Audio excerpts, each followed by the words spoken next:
ناجائز چیزوں سے بچتا ہے تو اللہ کو راضی کرتا ہے. میں دوبارہ دہراتا ہوں، انسان جب اپنے نفس کو مارتا ہے، اپنی خواہشات، اپنی آرزوؤں کے معاملے میں ناجائز ذرائع اختیار نہیں کرتا، جائز کی کوشش کرتا تو وہ اللہ کو راضی کرتا ہے. اور جب انسان اپنی ضروریات کی کوششوں میں ناجائز کے پیچھے لگ جاتا ہے تو پھر وہ شیطان کو خوش کرتا ہے اپنے سے، اور شیطان اس کو مزید دورے ڈالنا شروع ہو جاتا ہے. بات سمجھ رہے؟ اس صورت میں شیطان اس کو ایسی ایسی باتیں سجھاتا ہے، سمجھاتا ہے کہ جس سے آہستہ آہستہ اس کو ایسا لگتا ہے کہ باقی میں کچھ بھی نہیں ہے، صرف میں ہوں. جیسے شیطان نے کہا تھا نا، میں کسی کو سجدہ نہیں کر سکتا، میں آ رہی ہے نا بات سمجھ میں؟ تو اس میں بھی پھر میں آتی ہے کہ میں ہی اپنا خدا ہوں، کوئی خدا نہیں ہوتا، نعوذ باللہ. ٹھیک، اس لیے اللہ رب العزت نے اس صورت میں خصوصی طور پہ ان کا رد کیا ہے. اس صورت میں ہمیں سب سے زیادہ اللہ تعالیٰ نے ایک ان کا رد کیا ہے اس قسم کے لوگوں کا، اور دوسرا تقدیر کا بیان کیا. عقیدہ تقدیر کے معاملے میں بڑی پیاری آیت ہے اس صورت میں موجود، اور بھی دیگر مسائل انشاءاللہ پڑھیں گے. اللہ نے فرمایا حل اتی علی الانسان حین من الدہر، کیا انسان کے اوپر وہ زمانہ نہیں آیا یکن شیئا مذکورا، وہ کوئی قابل ذکر چیز نہ تھا. نہیں سمجھے نا؟ کیا انسان پر کوئی ایسا زمانہ کبھی نہیں گزرا کہ جبکہ اس کا کوئی وجود، لیکن انسانیت تھی. نہیں سمجھے گا؟ انسانیت تو تھی، لیکن وہ جو اللہ کا انکار کر رہا ہے اس کا اپنا وجود تھا. جو یہ کہہ رہا ہے میں اپنا خدا خود ہوں، اس کا اپنا وجود نہیں تھا. اس کا اپنا وجود کس نے تخلیق کیا؟ آئی نہیں سمجھ. اس کا ایک آدمی کا اپنا ذاتی وجود تھا نا، ایک ذاتی وجود ہے اس کا. میرا ایک وجود ہے، میری تخلیق سے پہلے میں تخلیق ہو گیا. مان لیتے ہیں کہ میں تخلیق ہوا، اب میں تخلیق ہونے کے بعد کہوں گا نا کہ میں اپنا خدا خود ہوں. تو اس سے پہلے مجھے کس نے تخلیق کیا؟ کس نے؟ سمجھ رہے ہو بات کو یا نہیں؟ تو اس لیے اللہ نے فرمایا کہ کیا انسان پر وہ زمانہ نہیں گزرا جبکہ وہ خود کچھ نہیں تھا لیکن انسانیت موجود تھی.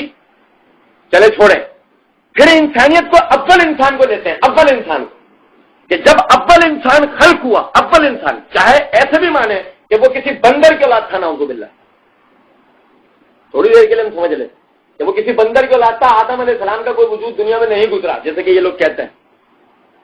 اگر یہ بھی تسلیم کیا جائے کہ وہ ایک بندر کے اولاد تھا، اس صورت کے اندر وہ تمام مخلوقات جو ایولوٹ ہوتے ہوئے، ایوولوشن ان کا ارتقا ہوتے ہوتے وہ انسان بنا ہے، یہ کیسے ہے؟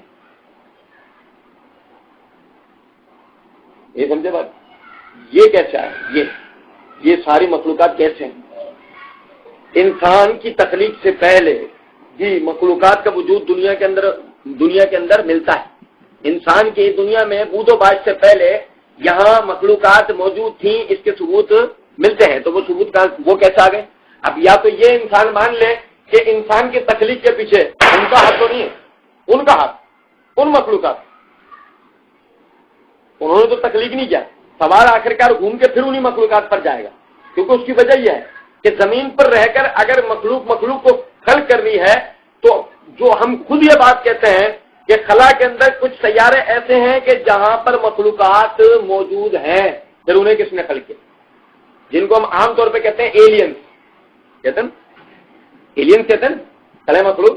پھر سوال یہ پیدا ہوتا ہے کہ اگر زمین پر رہ کر مخلوق سے مخلوق تو پیدا ہو گئی، مخلوق نے مخلوق کو تو پیدا کر لیا، لیکن پھر جو خلا کے اندر جو مخلوقات موجود ہیں انہیں کس نے خلق کیا؟ آخرکار وہی سوال وہیں کا وہیں کھڑا ہے. اسی لیے اللہ نے فرمایا کہ سب سے پہلے انسان اپنی طرف دیکھ لے، اپنی طرف، کہ اپنی تخلیق سے پہلے یہ جو زمانہ ابھی اس پر گزرتا ہے وہ اسے چھوڑے، وہ زمانے کو یاد کرے جب وہ کچھ تھا، جب وہ کچھ بھی نہیں تھا. اور انسان سب سے زیادہ نقصان میں کہاں ہے؟ سورہ اثر پڑھیں گے نا، وہاں انشاءاللہ تفصیلی بیان ہوگا. اللہ نے فرمایا کہ انسان تو بہت زیادہ نقصان میں ہے، انسان تو بہت زیادہ نقصان میں ہے. اور اگر انسان غور کرے نا